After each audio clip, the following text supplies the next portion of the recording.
Vous êtes producteur et vous êtes à la recherche des investisseurs. Vous êtes investisseur et vous êtes à la recherche des projets porteurs. Bienvenue à Africa Agro Invest, une entreprise de gestion financière, de conseil financier et surtout d'accompagnement à l'investissement agropastoral et agroalimentaire. À la tête de cette initiative, une jeune femme, Flore, une fleur de l'entrepreneuriat qui ne lésine pas sur les moyens pour conduire les projets à bon port. Au total, 15 projets déjà viabilisés par cette jeune entreprise. Nous sommes allés à sa rencontre pour comprendre ses motivations, pour comprendre ses ambitions. Bienvenue à tous et à chacun sur MC Business TV dans le coin de l'entrepreneur. À tout de suite.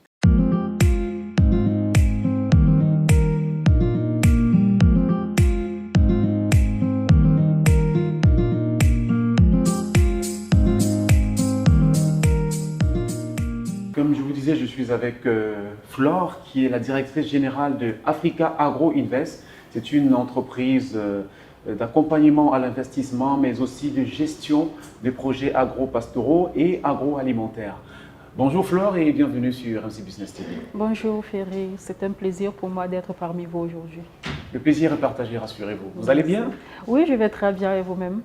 Ça va, nous sommes à Yaoundé, c'est la capitale. Bienvenue dans la capitale, la plus belle ville du Cameroun. Ah oui, si vous le dites, je vous le concède. Alors, vous êtes à la tête de Africa Agro Invest. Exact. Moi, j'ai présenté l'entreprise tout à l'heure comme une entreprise d'investissement, d'accompagnement à l'investissement, mais aussi de gestion de projets agro-pastoraux et agroalimentaires. J'espère m'être bien renseigné. Tout à fait. Les définitions sont exactes concernant l'investissement, gestion des investissements et de projets agro-pastoraux et agroalimentaires. C'est ça la raison d'être d'Africa Agro Invest. Oui. En quoi ça consiste concrètement? Puisque quand on le dit comme ça, on a l'impression que c'est pour des initiés. Pour une personne lambda, en quoi ça consiste votre travail au quotidien? Alors, le travail au quotidien, il est simple. On recherche des projets agro-pastoraux, on va dire des producteurs qui ont déjà des projets mis sur pied. On prend la peine d'analyser la viabilité économique du projet, la pérennité, la moralité même du porteur de projet. Si on se rend compte que c'est un projet assez porteur, alors là, on prend sur nous d'accompagner ce porteur de projet-là pour l'extension de ses activités. Et l'extension de ses activités voudrait dire rechercher des financements pour lui permettre d'agrandir également son champ d'action. Et cet investissement-là passe par l'appel des investisseurs au grand public, ceux qui ont des fonds à faire fructifier. On leur propose, d'où le conseil en investissement, on leur propose divers projets dans lesquels ils peuvent mettre leur argent et le faire fructifier de par une activité assez sûre, assez rentable.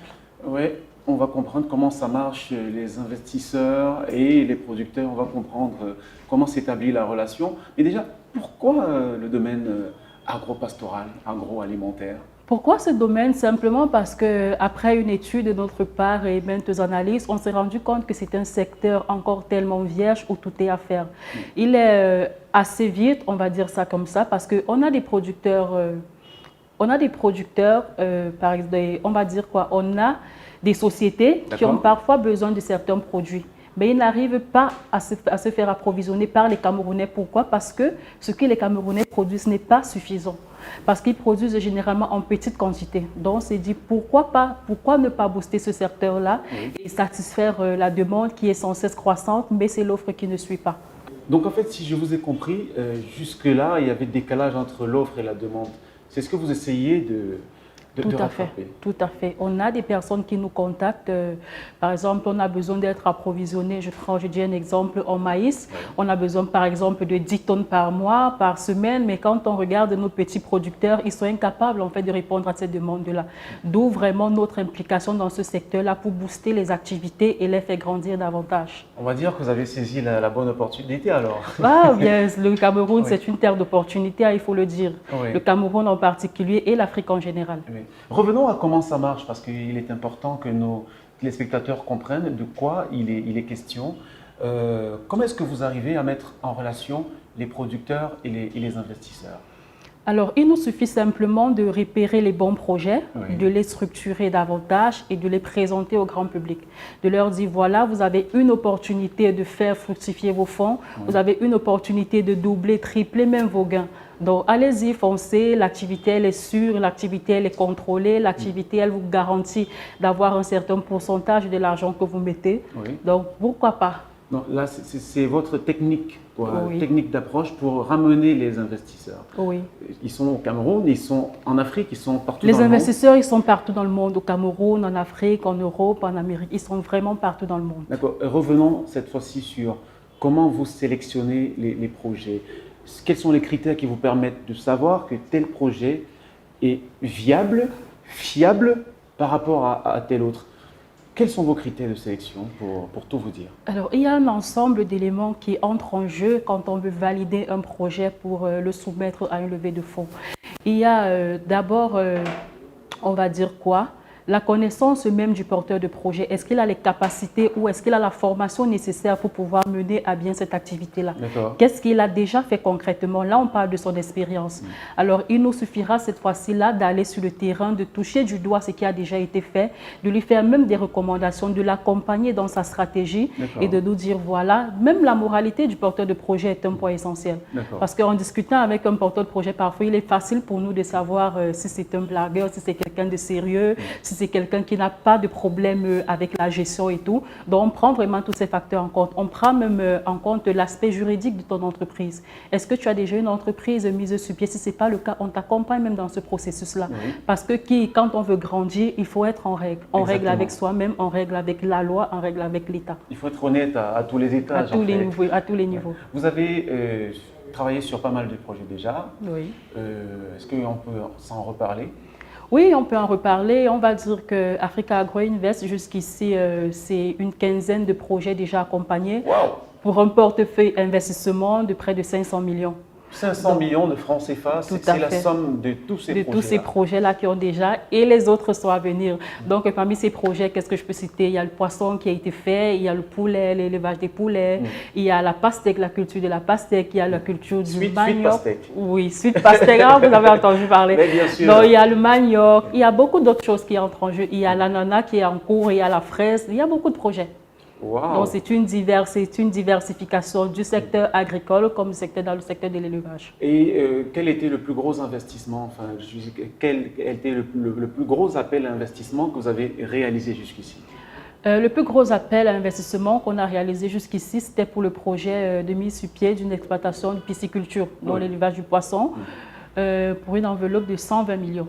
De francs CFA. 120 millions de francs CFA levés en un mois. En un mois, exactement. En moins d'un mois même, on va dire. C'est incroyable. En moins d'un mois, parce que ce sont, on va dire, des porteurs de projets qui nous ont prouvé qu'ils étaient capables. Oui. Et avec nous, il a été beaucoup plus facile, de par leur expérience déjà acquise, de faire cette levée de fonds en expliquant bien à l'investisseur, voilà ce qui a déjà été fait. Cet appel, c'est pour pouvoir agrandir les activités, pouvoir couvrir cette demande de la caisse sans cesse croissante, qui jusqu'ici même, elle est toujours insuffisante.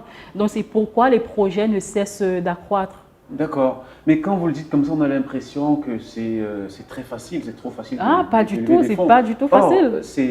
C'est l'un des problèmes majeurs dans le domaine de l'entrepreneuriat aujourd'hui, c'est pouvoir trouver des financements pour son projet. Quel est votre secret en fait? On va dire que la recherche du financement, c'est la chose la moins difficile. La recherche du financement, le financement lui-même. Je ne crois pas. Si. Expliquez. C'est la chose la moins difficile. Le plus difficile à trouver, c'est un projet viable, un projet porteur. Ah, ça. Venez avec un projet, je vous le prouve. Il suffit d'avoir la bonne idée, la bonne affaire et le financement, il n'est pas un problème. D'accord. Oui, parce que les gens aiment être convaincus. Si votre projet n'est pas convaincant... De votre expérience, vous vous rendez compte qu'il y a plein de gens qui veulent mettre de l'argent dans des projets. Dans des projets. Mais souvent, on ne trouve pas des projets. On ne trouve pas des projets parce qu'il faut prendre le temps de les analyser, il faut prendre le temps de sélectionner, il faut prendre le temps de valider les projets les plus sérieux, on va dire. D'accord. Oui, dans le financement, il n'est pas un problème. Ah d'accord. Sur quel projet travaillez-vous actuellement ici? Actuellement, nous avons 2 projets en cours et les autres qui sont encore en préparation. On a le projet ananas, la production et la transformation de l'ananas en jus de fruits. On a le projet de fraises également. Beaucoup nous ont demandé, je ne savais pas qu'on cultive la fraise au Cameroun. Mais oui, on cultive la fraise au Cameroun. Oui, c'était un fruit exotique. Exotique, tout à fait. On cultive la fraise au Cameroun. Il y a une demande dans ce sens-là aussi. Il y a une demande, une forte demande même dans ce sens-là. Oui. Donc, aller à Banjoun, on a des partenaires qui le font déjà. Et dans le cadre de ce projet, ça se fera à Obala. À Obala. Oui, Les fraises, c'est à Obala. c'est à Obala. Oui, ces cultures-là ne se font pas à Yaoundé ou seulement Si, à Douala. Quelles sont on peut les faire partout. C'est un peu On peut les partout. faire partout, juste que Obala, ça a juste été un choix. Oui, je veux dire, où ça se passe la plupart du temps? C'est dans tout le Investissement. Cameroun, c'est dans tout le Cameroun, dans toutes les régions du Cameroun. D'accord. Donc il suffit d'avoir un espace là-bas qui correspond, dont la texture du sol correspond à la culture qui doit être faite et puis on le fait. Oui. Alors revenons cette fois-ci dans la viabilité et même la rentabilité du projet, parce que les investisseurs qui mettent de l'argent veulent un retour sur investissement. Quelle est la garantie pour Quelle est tous la ces gens-là garantie pour ces qui prennent le investisseurs-là? risque Oui, il faut déjà dire que là où il y a forte rentabilité, il y a également fort risque. Donc l'agriculture est certes rentable, mais c'est un secteur assez risqué parce qu'il suffit d'un petit moment d'inattention ou d'un petit événement qui survient à l'improviste, là on se retrouve en train de tout perdre. Alors qu'est-ce qu'on fait? On travaille avec des assurances qui assurent généralement le plus gros, c'est-à-dire la production en elle-même, pour pouvoir garantir à ces investisseurs-là de rentrer en possession de leurs fonds si jamais il y a un souci demain. Donc, on travaille avec des assurances et on prend toutes les mesures, étant donné qu'il y a des professionnels qui accompagnent la chose. C'est-à-dire quand vous prenez un projet, c'est toute la chaîne de valeur, quoi. C'est toute la chaîne de valeur. C'est de la production jusqu'à la commercialisation, tout à fait. Est-ce que jusqu'ici, est-ce qu'il y a des projets qui ont déjà fait leurs preuves, que vous avez accompagnés, qui sont déjà dans la phase de la rentabilité aujourd'hui? Si ça fait plus d'un an qu'on existe, vous comprendrez bien que jusqu'ici, il y a des investisseurs qui sont satisfaits.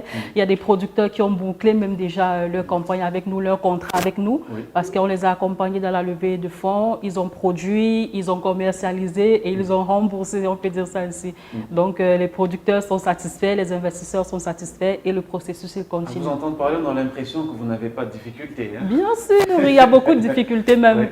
Les difficultés sont beaucoup plus d'ordre technique. En ce qui concerne l'agropastoral, c'est sur le terrain. Donc, vous pouvez avoir un élément imprévu qui survient. Il y a des ouvriers parfois qui commettent des erreurs sur le terrain. À ce moment-là, il faut rapidement les gérer parce qu'une erreur peut entraîner la perte de toute une production. Donc, il y a vraiment beaucoup d'éléments à prendre en compte. C'est très délicat alors? Oui, c'est très délicat. C'est pourquoi il faut vraiment des professionnels qui accompagnent la chose.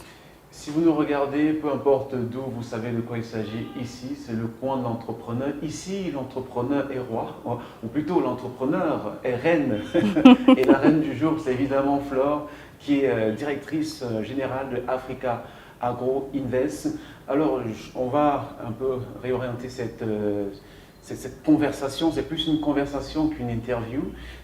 Comment est-ce que vous vous retrouvez dans le domaine agropastoral? Est-ce que c'est le résultat de votre formation académique ou c'est un accident du destin? Formation académique, non, mais accident du destin peut-être. Parce que une fois qu'on y entre, vraiment, la passion, elle naît toute seule. Donc, vous commencez par un premier test et vous vous dites, voilà, pourquoi ne pas s'y intéresser? Et c'est comme ça qu'au fur et à mesure, on prend des bases, parce qu'à la base, nous sommes spécialisés nous sommes des financiers, nous sommes des communicateurs, nous sommes des... Ah, donc dans l'autre vie, vous étiez communicatrice? Communicatrice, marketiste, et puis financière, et maintenant... Merci. Et maintenant, on a décidé d'entrer à plein pied dans le domaine agropastoral pour accompagner vraiment cette jeunesse camerounaise là qui a décidé d'oser davantage. D'accord. Bah, c'était un accident, un bon accident. Un très bon accident, on va dire. Elle ajoute le superlatif, quoi. Un bon coup du destin aussi. Alors, en tant qu'entrepreneur, quels sont vos projets personnels?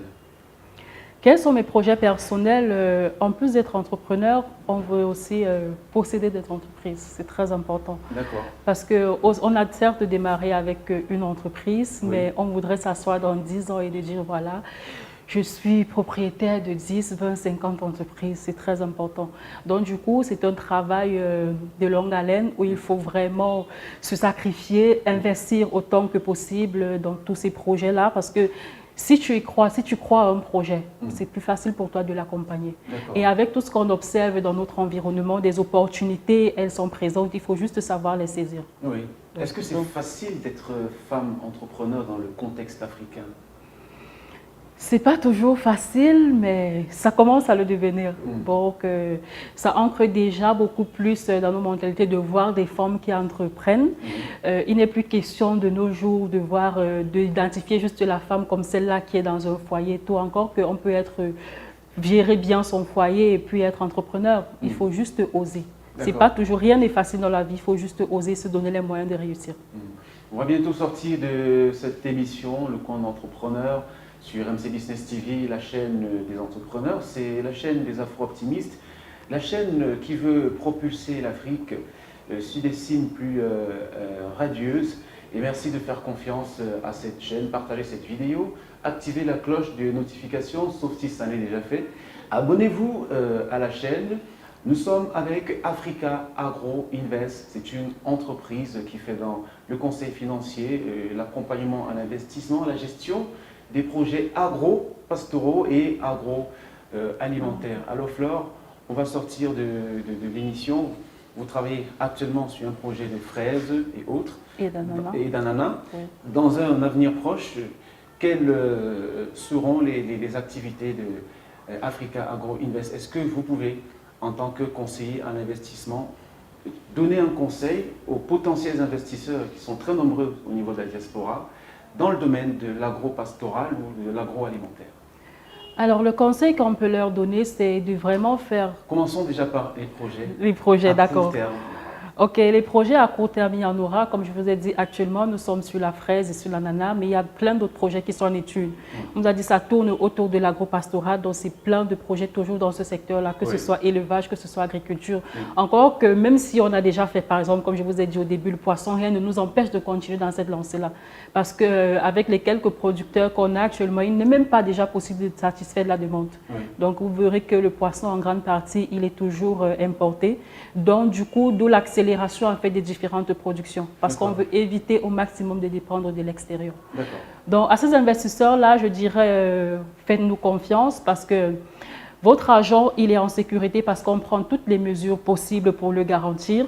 On vous présente une activité telle qu'elle. Vous avez même la possibilité, pendant vos vacances au pays, de descendre sur les différents sites de production, vous rendre compte de vous-même qu'effectivement, ce qui vous a été présenté, c'est ce qui est fait.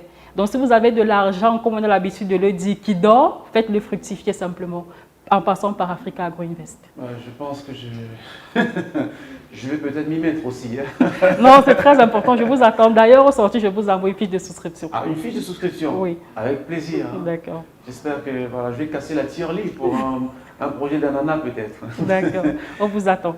Merci Flore d'avoir ouvert les portes de Africa Agro Invest à MC Business TV, la chaîne des entrepreneurs. C'est nous qui vous remercions. Merci également pour votre présence ici. Et merci à tous les téléspectateurs, téléinternautes abonnés à cette chaîne, aficionados de l'entrepreneuriat. Merci de laisser un commentaire.